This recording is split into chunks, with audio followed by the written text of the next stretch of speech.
head returns as a reminder that I'm not out of the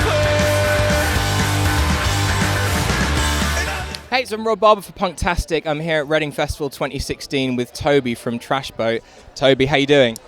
Warm. I think that's the answer you're going to get from most people today, but I'm warm. So you just played a set over in the pit stage. How'd it go? Dude, awesome. Like, probably one of the liveliest shows we've ever played. Didn't even see it coming, and it's great. We got another set tomorrow as well, which is awesome.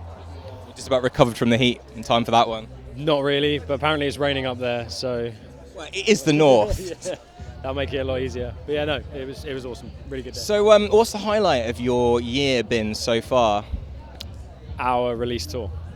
It was the first tour that ever had sold out shows, and every show, like the worst show on that tour was our best show so far. So everything that was better was just a blessing, so it was all good. So you put out the records, Nothing I Can Write You will change what you've been through. Close. Nothing I write you will change what you've been through. I think I just tried to rhythmically change it more. So how do you feel now that's out there? What's the response been like? Response has been great. I mean, it's definitely a step up from our previous releases, and people seem to be jamming along, know the words, which is an awesome feeling.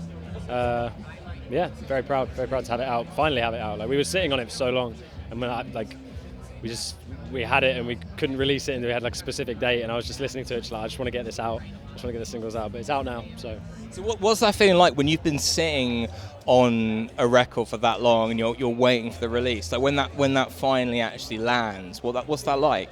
I think it's like, before you release it, it's your record. Like, 'cause when only you can listen to it, it's like very specific to you and it's very personal to you. But then once it's actually out, it becomes everyone else's record, and it like gets thrown to the wolves to be torn apart or enjoyed. And luckily people seem to be vibing it, which is awesome.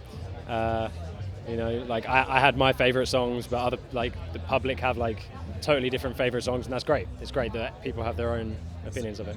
Do you ever think when someone says, "Oh, I really love this track," you ever like, "What, that one?" I mean, I don't have any tracks that I dislike on the album, but I just love all the heavier tracks. That's like my vibe. So whenever someone says, "Oh yeah, I like all the lighter tracks," I'm like, "Yeah, fair play. That's your taste." So you recorded the album with Soupy from the Wonder Years, is that right? So how did that come about? He was interested in producing an album and working with a band, and we were interested in writing an album, and it just came together. Like, the label were like, if we could sort this out, would you be on it? And we were like, yeah, of course. And then it just all kind of fell together, like, over a short period of time. It was really good. So good work on that. So before we finish up, have you got any interesting festival stories or experiences from other festivals or past Readings, if you've been to those before? Depends how family friendly this channel is. Let's assume there are no families, and then we'll worry about that later. Oh goodness. Oh god, I've been like, I haven't been to Reading in like 4 or 5 years, but I used to go. Like, I went 2009, 2010, 2011, and like 2010, I think, was just carnage. Like, I remember during Cypress Hill, not doing anything illegal, but just having a lovely time. Yeah, having just a really, really good family-friendly time, sipping on some sodas and hits from the beer. Yeah, hits from the beer, absolutely. But I ended up waking up on a bridge in the family camp in White Camp, wearing an orange wig. That's the only time. Like, I've been drunk. I've been all these things. I've never genuinely blacked out and not remembered anything except that one time. Blame Cypress Hill. Yeah. Well, I managed to get about halfway through Blink's set, and then just blacked out. I saw that set, and believe me, half was more than enough. Cool. At least I didn't miss out on much. So are you looking forward to seeing this year?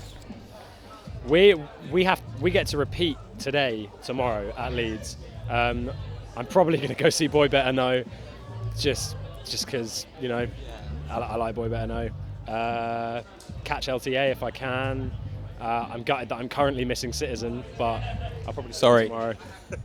I don't know how long we're staying for, because we're going to leave like at some point in the early evening to get up to Leeds. See Dinosaur Pile Up if I can. That'd be cool. Just the pit stage. Yeah. Pit stage is just stacked. The pit is always great, but Yeah, I'll do, like, particularly good this year. Every year that I went to Reading, I pretty much started. I think it was the lock-up stage back then. Yeah. And there was one year where I swear, wasn't it like Purgatory Records pretty much took it over? That might be a different festival. My memory is a bit hazy, but it had like a bunch of good hardcore bands on it. And Gallows did a secret set as the Rats, and I didn't know until like half an hour before, and everyone was like, "Come and see the Rats." I was like, They were like, "No, it's the Gallows," and that kicked off. That was sick. And Municipal Waste played as well, which was also sick. Secret sets are always a good one at Reading. So, Toby, I'll let you get back to the festival. Have a great time. Thank you very much. That's cool, man. Cheers.